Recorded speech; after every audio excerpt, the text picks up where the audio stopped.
7장 7편 1절에서 12절 말씀까지 읽습니다.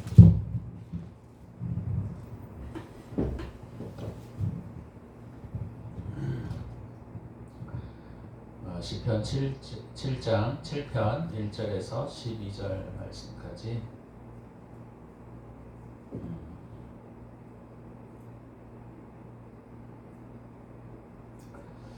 교독합시다. 여호와 내 하나님이여, 내가 주께 피하오니 나를 쫓아오는 모든 자들에게서 나를 구원하여 내소서.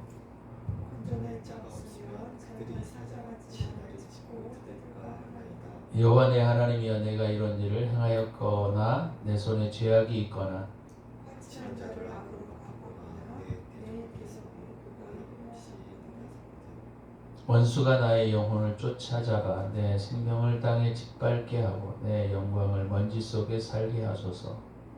여호와의 진노로 일어나사 내 부족들의 눈을 막으시며 나를 위하여 깨소서. 주께서 심판을 명령하셨나이다. 민족들의 모임이 주를 두르게 하시고 그 위 높은 자리에 돌아오소서. 여호와께서 만민에게 심판을 행하시오니 여호와여, 나의 의와 나의 정신을 악인의 악을 끊고 의인을 세우소서. 의로우신 하나님이 사람의 마음과 양심을 감찰하시나이다. 나의 방패는 마음이 정직한 자를 구원하시는 하나님께 있도다. 하나님은 의로우신 재판장이시며 매일 분노하시는 하나님이시로다. 사람을 회개하지 아니하며 그가 그의 악을 가시옵소서. 그의 화를 닿기로 여비하시옵소서. 아멘. 오늘은 삶에 대한 자세라고 하는 제목으로 본문을 중심으로 함께 말씀을 나누고자 합니다. 오늘 본문의 내용은 시편 7편에 보면 다윗의 십가요원 베냐민인 구시의 말에 따라 여호와께 드린 노래라는 제목이 붙어 있습니다. 다윗의 삶과 신앙에 대한 내용들을 우리가 잘 살필 수 있는 내용이 오늘 이 본문에 나와 있는 내용입니다. 우리가 삶을 살면서 신앙의 고백들을 한다는 것은 되게 중요한 일이죠. 그리고 그 하나님에 대한 인식이 어떠한가, 굉장히 우리의 삶에 많은 영향을 미치고 또 우리가 그런 영향 가운데 살아가게 됩니다. 그래서 하나님에 대한 인식과 삶에 대한 태도가 어떠한가가 우리의 신앙에 굉장히 중요한 부분을 차지하고 있습니다. 다윗은 우리가 잘 알고 있는 것처럼 초기에 하나님의 사람으로 살아갈 때 처음에 하나님께서 그를 높이셨다가 그리고 광야를 거의 한 5, 6년 정도 광야의 삶을 살아가고 그가 왕위에 올라갔던 인물이라는 사실을 알고 있습니다. 왕위에 올라갔다가 해서도 또 한 번 압살롬으로부터 그 지위를 찬탈당하고 어려운 경험을 갖게 되는 것을 우리가 보게 되는데, 광야에서 오랫동안 다윗이 살아가면서 그가 하나님 앞에 하나님을 어떻게 인식하고 살았는가, 그리고 하나님에 대한 자세가 어떠한가, 이런 것을 우리는 사실 사무엘상하를 통해서 보는 것보다는 이 시편을 통해서도 잘 볼 수가 있습니다. 그가 어떠한 자세로 기도했고 그가 어떠한 삶의 태도를 가지고 살았는가, 이것은 그 다윗의 신앙에 있어서 매우 중요한 내용 중에 하나입니다. 그래서 우리가 오늘 이 본문의 내용을 좀 중심으로 우리가 세 가지를 함께 나누려고 합니다. 첫 번째는 뭐냐면 다윗의 신앙이 오늘 1절에 보게 되면 여호와 내 하나님이여, 내가 주께 피하오니, 여호와 내 하나님이여, 내가 주께 피하오니 라는 단어로 그의 7편 시를 시작하고 있는 것을 볼 수가 있습니다. 우리가 어려움을 겪고 또 문제를 당할 때 우리가 어떤 자세를 가지고 살아가야 하는가에 대한 부분들을 다윗은 잘 알고 있었습니다. 우리가 문제를 당할 때 사실 처음에 어려운 일을 당하게 되면 분노와 짜증과 화가 나게 되죠. 왜 나한테 이런 일이 있는지 모르겠다. 그래서 사람은 분노가 일어납니다. 화가 일어나고 하필 나에게 왜 이런 일이. 그래서 그런 문제들을 조금 시간이 지나게 되면 그 상황과 환경을 받아들이기 시작하면서 그가 이 환경을 내가 어떻게 극복할 것인가에 대한 문제들이 이제 맞닥뜨리게 됩니다. 그럴 때 사람들은 사실 죽기에 피하지를 않습니다. 대부분들은. 첫 번째 우리가 피하는 데가 뭐냐면 자기의 능력이에요. 자기의 능력 안으로 피합니다. 다른 일을 찾아보지, 다른 방법을 찾아보지, 다른 생각을 해보지, 이런 것을 하게 되죠. 누구나 마찬가지예요. 신앙이 있건 신앙이 없건 마찬가지입니다. 신앙이 있어도 글쎄 죽게 찾는 사람들은 그리 많지 않아요. 대부분들은 거의 다 첫 번째는 내가 가지고 있는 능력 안에서 그 문제를 어떻게 해결할 것인가 이렇게 생각하게 되죠. 물론 다윗의 상황도 자기의 능력 안에서 해결할 수 있는 상황이 아니었기 때문에 자기의 능력 안에서 찾지를 못했던 것이죠. 그러면 또 여러 가지 상황으로 반응을 하게 됩니다. 대부분의 많은 사람들은 포기하는 상황으로 가요. 포기하는 상황으로. 주를 의지함보다는 모든 것들을 내려놓고 포기하는 그런 단계로 들어가는 것을 보게 됩니다. 근데 오늘 이 본문에 우리가 너무나 잘 알고 있는 거예요. 사실은 우리가 설교도 많이 들어왔던 내용 중에 하나인데 다윗은 여호와 내 하나님이여 내가 죽기에 피하오니. 참 이 말이 참 마음에 많이 와 닿아요. 우리가 이 말의 의미는 다른 의미로 표현하고자 하면 나는 당신 안에서 피난처를 갖기를 원합니다. 이런 내용이에요. 나는 당신 안에서 피난처를 갖기를 원합니다. 우리가 하나님을 피난처로 삼는다는 것은 굉장히 중요한 일입니다. 하나님께서는 또 그러시는 것 같아요. 우리가 이제 삶을 살아오면서 보니까 문제를 당하고 어려움을 당할 때 첫 번째는 자기 능력을 의지하고 두 번째는 수용하는 단계에 빠지게 되고 그 다음에 많은 사람들은 자기를 포기하는 단계에 이르게 됩니다. 근데 재미나게도 하나님께 피하는 사람들이 많지 않아요. 하나님께 피하는 것이 사실 어렵습니다. 하나님께 피하는 것. 근데 사실 내 힘을 의지하거나 포기하거나 그러면 하나님이 도우시지 않아요.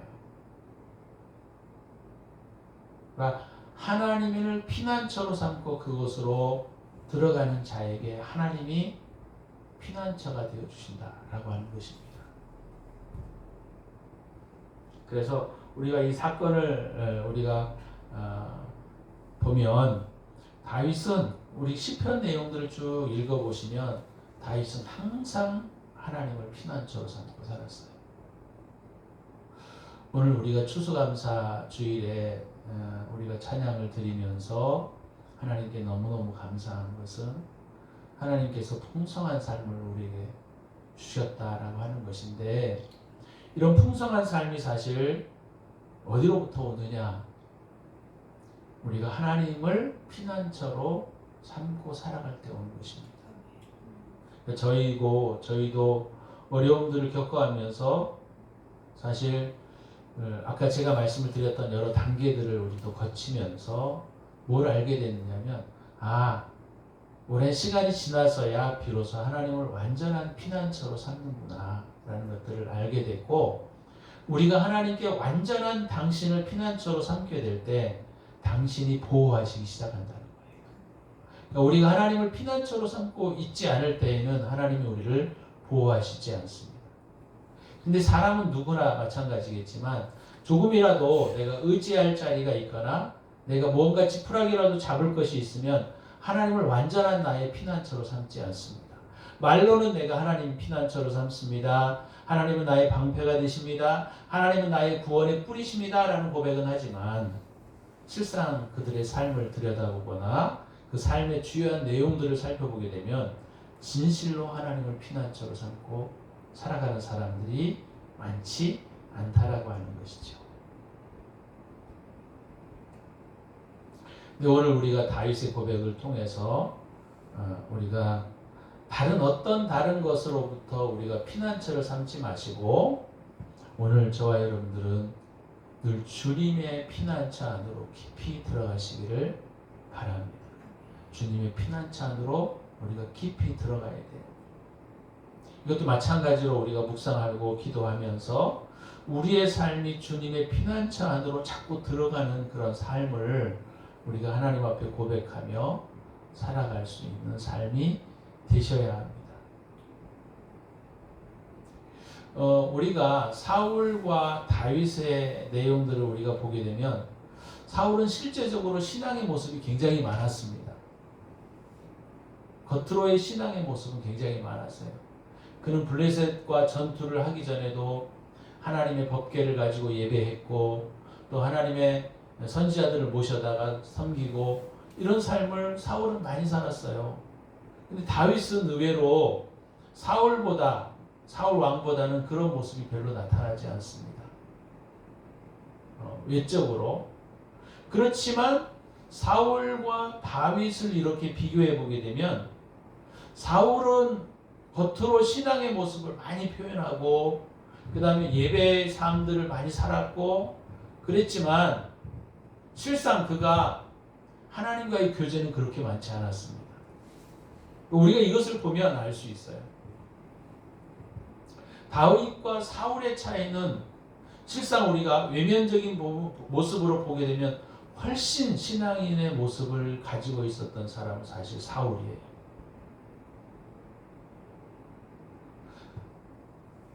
근데 다윗은 사울처럼 그런 외면적으로 하나님을 섬기는 모습들이 그렇게 많이 발견되는 것은 아니지만 그러나 다윗의 그 고백이나 다윗의 시편이나 이런 내용들을 우리가 살펴보게 되면 그는 늘 하나님 안에 있었다라고 하는 모습을 우리가 볼 수가 있습니다. 이것이 저는 되게 중요하다고 생각하는 거예요. 우리가 신앙의 모양과 모습은 쉽게 사람들 앞에 보여질 수 있어요. 그렇지만 그 내면이 하나님 앞에 피난처를 삼고 살아가는 자의 모습이냐 이것을 우리가 따진다면 사실 그런 모습들을 보기는 쉽지 않다라고 하는 것입니다.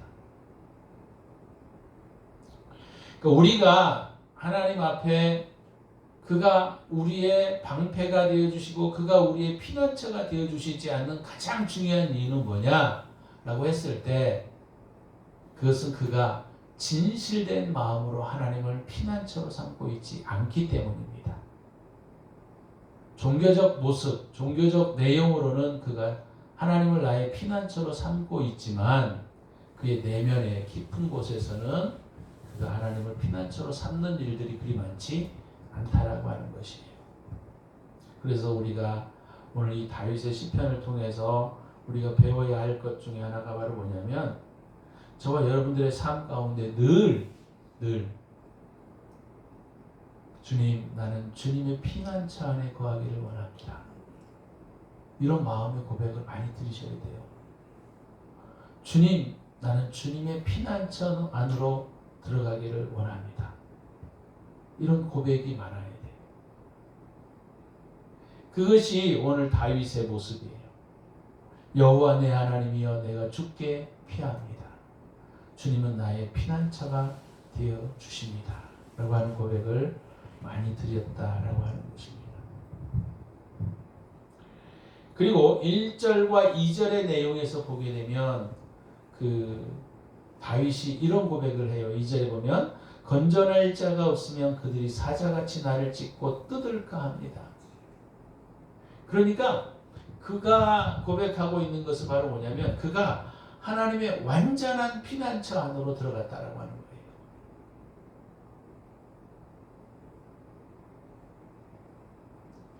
주님이 나를 구원해 내시지 아니면, 다른 표현으로 말하면 주님이 나의 피난처가 되어 주시지 아니하시면 나는 찢기고 뜯길 수밖에 없습니다. 이것이 다윗의 고백이에요. 근데 우리의 삶을 가만히 들여다보게 되면 뭐 하나님이 도와주시지 않아도 뭐 괜찮아요. 하나님만이 나의 유일한 구원자가 되어주시는 것이 아니고 내 안에 능력이 있고요. 내가 실력이 있습니다. 이런 마음의 태도를 지니고 살아가는 사람들이 있습니다. 그래서 우리가 이 내용을 우리가 보게 되면 오늘 이 본문의 내용을 통해서 우리가 배워야 할 중요한 내용이 바로 뭐냐면 우리가 주님의 피난처 안으로 완전히 들어가셔야 돼요. 완전히. 그냥 한 발을 주님의 피난처 안에 넣고 한 발을 주님 밖에 피난처 안에 놓는 게 아니라 완전히 우리가 주님의 피난처 안으로 들어가셔야 합니다. 우리가 이런 다윗의 삶의 자세를 통하여 우리도 그것을 첫 번째 배워야 한다라고 하는 것이죠. 우리의 내면에서 항상 우리가 주님, 내가 주님의 피난처 안에 들어갑니다. 오늘도 주님의 내가 피난처 안에 들어갑니다. 나의 모든 것을 내려놓고 나의 모든 것들을 다 비우고 주님의 피난처 안으로 내가 들어갑니다. 이런 기도를 많이 들으셔야 돼요. 이게 다윗이 첫 번째 하는 겁니다. 첫 번째.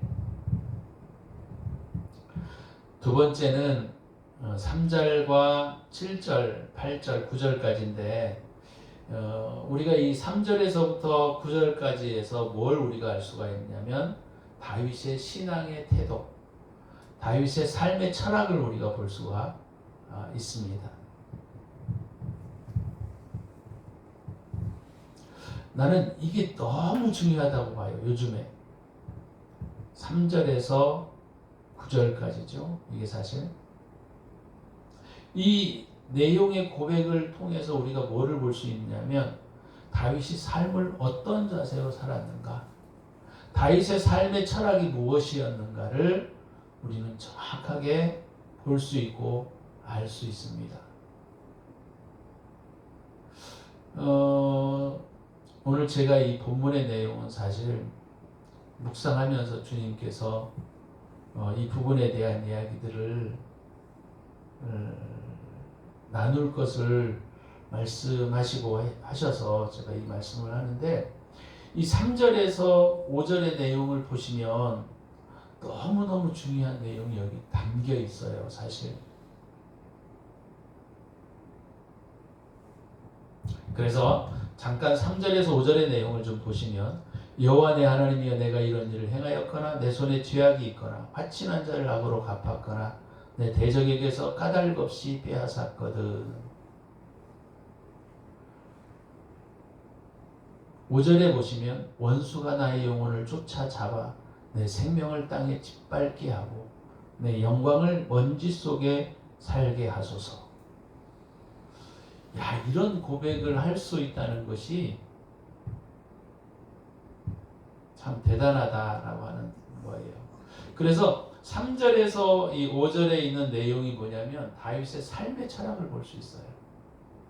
그 어떤 자세로 살았는가, 어떤 태도로 살았는가를 볼 수 있다 이 말이에요.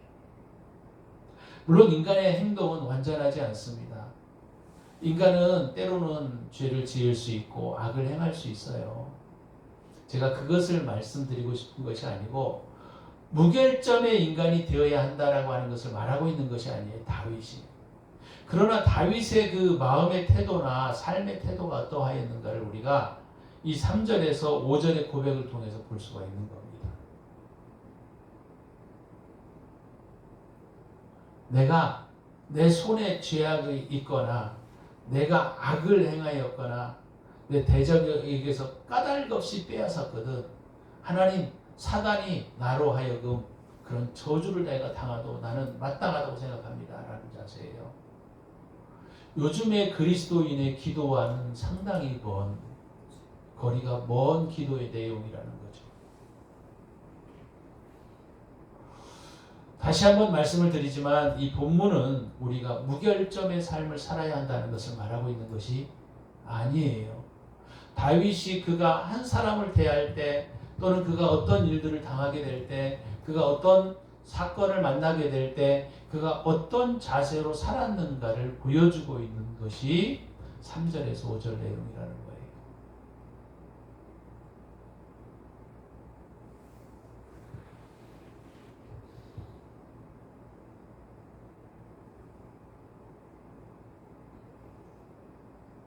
그래서 우리는 다윗의 6절의 기도를 우리가 볼 수가 있어요.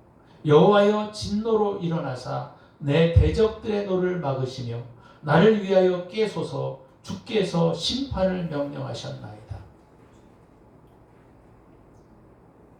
우리는 어떻습니까? 우리의 삶은 엉터리로 살면서 우리의 마음의 자세가 흐트러져 있으면서 기도는 이렇게 하는 거예요. 하나님 우리를 대적에게서 끌어내 주시고 하나님 우리의 모든 삶을 축복해 주시고 하나님 우리의 모든 일들을 주님 좋은 일로 인도해 주시옵소서 이렇게 기도해요. 근데 3절과 5절의 내용은 우리의 삶에서 빠져 있습니다. 이게 안타깝다는 거예요.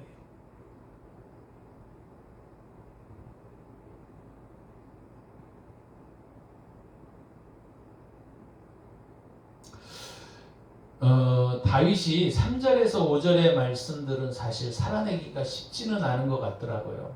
현실의 삶 가운데 이런 태도를 가지고 산다는 것이 쉬운 것이 아니에요. 때로는 우리가 위압에 의해서 윗사람의 힘에 의해서 우리가 부정하고 부당하지만 내가 그렇게 행동을 해야 할 때도 있고 또 어떤 때는 내 이해관계 때문에 그죠? 내 마음을 속일 때도 많습니다. 그렇죠? 그러면서 우리는 기도는 어떻게 하느냐면 6절의 기도를 많이 해요. 6절의 기도. 여호와여 나의 대적에게서 나를 끌어내 주시고 나의 악함으로부터 나를 지켜주시고 이런 기도를 많이 한다라고 하는 거예요. 근데 다윗은 그가 종교적 열심을 가지고 산 게 아니고 그가 사건을 만날 때 사람을 만날 때마다 그가 어떤 마음으로 사람을 대하고 어떤 태도로 그 사건을 만나고 대했는가를 우리는 이 기도의 내용을 통해서 들을 수가 있다라고 하는 것이죠. 나는 다윗의 위대함은 이런 거라는 거예요. 다윗의 위대함. 그러니까 그의 마음속에 뭐 한결 흠이 없다? 이런 건 아니라고 저는 생각해요. 그렇지만 그의 마음이 늘 어떤 마음과 자세를 가지고 살았는가? 사람들에게 또는 주변의 사건들에게 어떤 환경 속에서 그가 어떤 마음의 자세와 삶의 철학을 가지고 살았는가를 우리가 볼 수 있다라고 하는 것이죠. 오늘 이 내용이 왜 감사절에 중요한 것이냐면 우리가 이거 과일 몇 개 쌓아놓는 것도 이게 중요한 일이지만 사실 그죠? 과일을 쌓아놓는 것보다 우리가 어떤 태도와 어떤 삶의 자세를 가지고 살아가야 할 것인가를 우리에게 가르쳐주고 있기 때문에 이게 중요하다라고 하는 것이죠. 내 손이 죄악이 있거나 화친한 자를 악으로 갚았거나 내가 사람들에게 까닭없이 빼앗았거든 하나님 내가 저주를 당하게 하옵소서 이런 기도잖아요. 이런 기도. 우리는 그렇게 행하고서도 하나님 내 대적을 물리쳐 주시고 나에게 복을 주시고 나에게 은혜를 베풀어 주옵소서 우리가 이렇게 기도하고 있잖아요. 사실.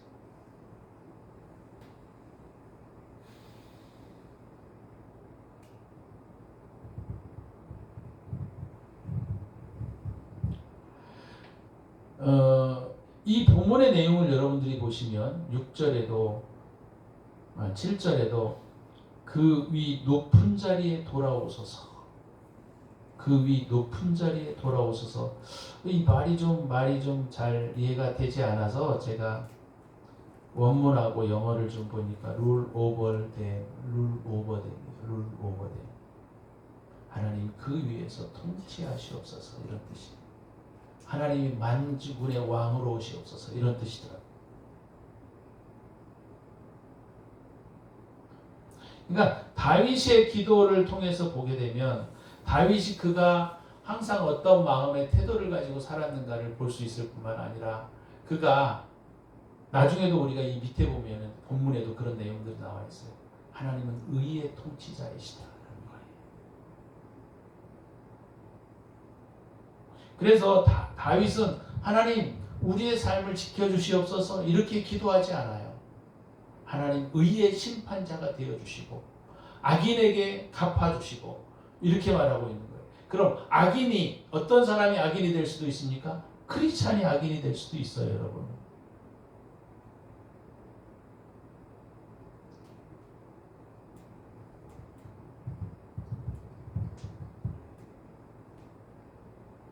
그래서 9절과 10절, 11절 내용에 보시면은요, 이 다윗의 기도와 다윗의 태도를 우리가 볼 수 있는 게 뭐냐면, 여기 크리스찬에 대적하는 자들을 망하게 하시고 이렇게 하는 게 아니에요. 악인의 악을 끊고 하나님 의인을 세우소서.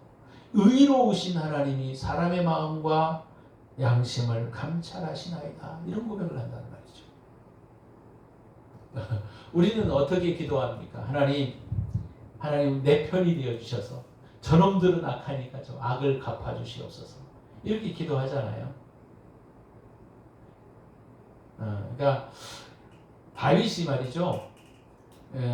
동굴 속에 2번이나 사울이 자기의 손 안에 들어온 것을 알아요. 그렇지만 그가 사울을 죽이지 않습니다. 그렇죠?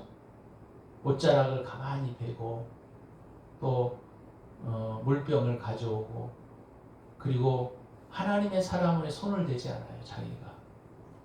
저 같아도 야 이건 2번이나 이런 기회가 있었고 하나님이 내게 주신 기회다. 그렇게 생각하고 나를 대적하고 나를 죽이려 하는 거잖아요. 하나님이 다윗에게 기름 부음을 보고서도 그가 깨닫지 못하고 나를 추적한단 말이죠. 그러면 그 대적을 빨리 없애면 하나님의 뜻이 빨리 이루어질 거라고 생각하지 않겠습니까? 그러면 당연히 죽여야죠. 그래서 요압이 그렇게 말하잖아요. 다윗에 함께 이렇게 돌아다니다가 한 번 찌를 것이 없나이다. 내가 단 한 번에 이 정수리를 찌르면 사울이 죽을 겁니다. 명령만 하면 내가 단번에 지금 죽일 겁니다. 그렇게 해도 죽이지 못하게 하잖아요. 다윗이.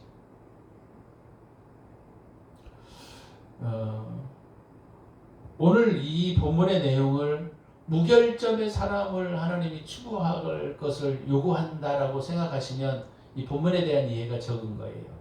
본문에 대한 이해는 무결점의 삶을 살 것을 우리에게 요구하는 것이 아니고 우리의 마음과 생각의 태도가 어떠해야 할 것인가를 가르쳐주는 거란 말이죠. 그러면 우리가 어떤 종교 행사를 치러내는 것보다 더 중요한 게 뭐냐면 그 종교 행사를 치러내는 것이 중요한 게 아니라 종교 행사를 치러내는 사람의 마음이 어떠했는가가 더 중요하다는 거예요. 그래서 여기에서도 그 말을 표현을 쓰는 거예요. 마음과 양심을 감찰하시나이다.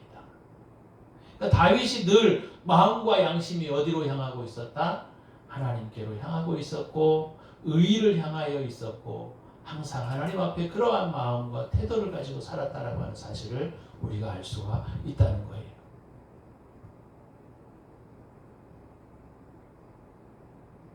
그래서 7절에서 9절의 내용들을 보시면 다윗은 여호와께서 어떤 분이라는 사실을 그가 명확하게 알고 있었다라고 하는 것을 알 수가 있어요.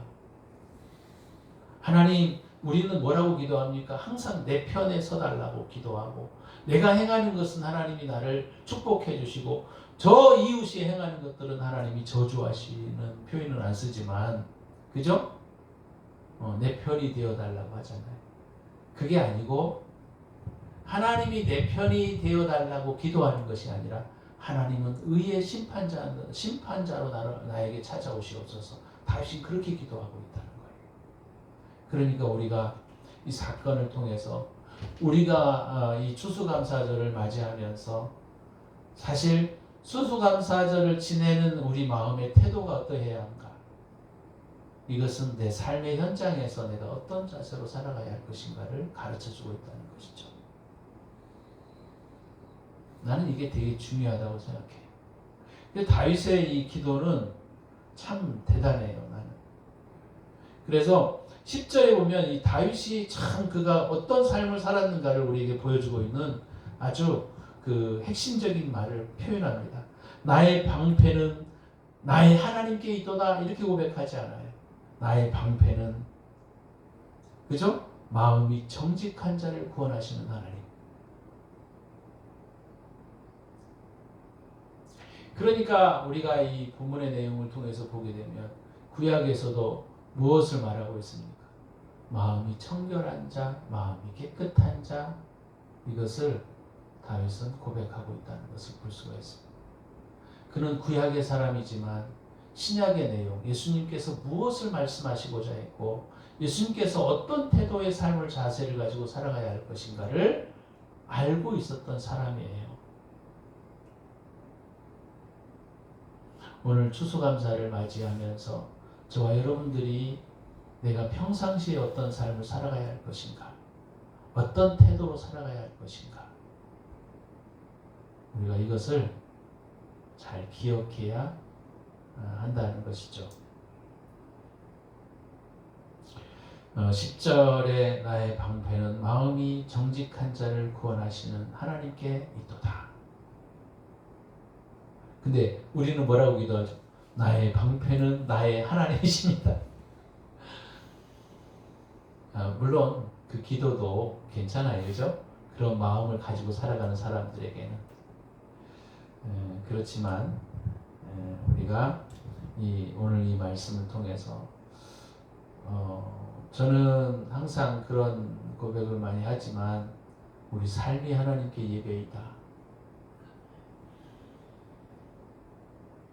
우리가 이렇게 나와서 예배를 드리는 것은 그 삶의 열매를 가지고 하나님께 와서 드리는 것이다 라는 것이죠.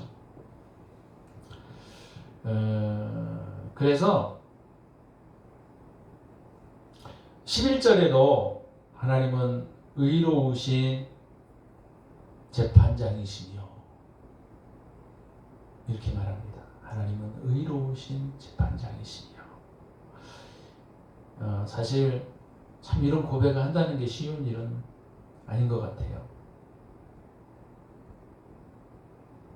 12절에서 오늘 이 본문의 말씀에 중요한 내용이 바로 뭐냐면 아까 제가 여러 번 이 본문의 내용에서 무결점의 사람을 추구하는 것이 아니라는 사실을 다윗이 말하고 있다는 것이죠.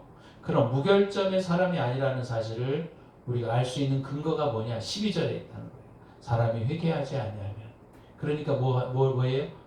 우리가 잘못을 하면 빨리 우리의 마음을 돌이키는 것이죠. 회개하면 이런 말이잖아요. 회개하지 아니하면 그가 칼을 간다는 거예요. 활을 이미 당기어 예비했다는 거예요. 활로 쏠라고. 오늘 이 본문을 통해서 저와 여러분들이 추수감사 주일을 보내면서 어떤 마음과 어떤 태도로 우리가 삶을 살아가야 할 것인가. 이것은 오늘 다윗의 마음과 태도를 우리도 본받고 하나님 앞에 우리의 마음과 양심을 그죠? 지키고 우리가 하나님 앞에 하나님은 나의 의로우신 재판장입니다 라고 하는 고백을 할 수 있는 신앙이 되어 가야 한다는 겁니다. 우리 시간에 그런 마음으로 기도했으면 좋겠어요. 우리가 단순히 입으로만 주여 주여 하는 자들이 아니라 내 마음과 양심이 주님께 향하고 의의 하나님께로 향하고 그 의의 통치 아래에 있고 하나님은 나의 재판장이 되어 주시기를 원하나이다. 이런 고백을 드리고 우리가 혹시 잘못 살았다고 한다면 하나님 앞에 그것을 고백하고 회개하고 우리가 그렇게 살아갔으면 좋겠습니다. 이 시간에 하나님 우리의 삶을 통하여 하나님을 만나게 하시고 우리의 삶에 하나님이 의의 통치자로 임하게 하시고 다윗처럼 하나님 앞에 마음과 중심이 하나님을 향해 살아가는 저희들이 되게 하여 주옵소서. 하나님 이 말씀이 오늘 나의 삶이 되게 하시고 하나님 이 말씀이 나의 생명이 되게 하시고 그렇게 잠깐 시간을 갖습니다. 기도합니다.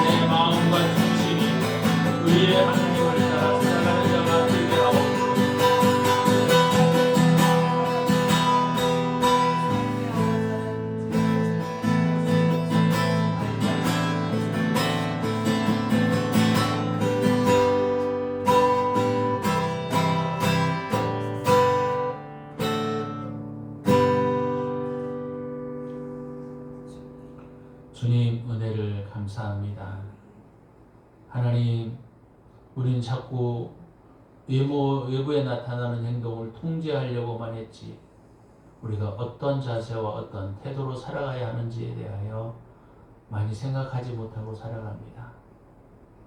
악을 행하고 악을 향하여 질주하면서도 주님 앞에 나와가지고는 거룩한 척 한 적도 많고 주님 우리의 마음은 이미 더러운 걸로 가득하면서도 하나님이 내 편이 되어달라고 기도한 적도 많습니다. 주님 우리의 죄를 용서해 주시고 주님 우리가 주님의 거룩한 백성들이 되어져 갈 수 있도록 은혜를 베풀어 주시옵소서. 이제는 우리 구주 예수 그리스도의 은혜와 독생하신 예수 그리스도를 이 땅에 보내시고 하늘의 보좌 위에 앉아서 심판하시는 하나님의 은혜와 우리 마음속에 내주하셔서 우리의 삶을 다스리시고 통치하시고 가르치시고 인도하시며 은혜를 베풀어 주시는 성령의 은총이 오늘도 다윗의 삶의 자세를 우리가 본받고 살아가기로 다짐하고 돌아가는 당신의 사랑하는 백성들 머리머리 위에 저들의 가정과 기업 위에 이제로부터 영원토록 함께 있을지어다. 아멘.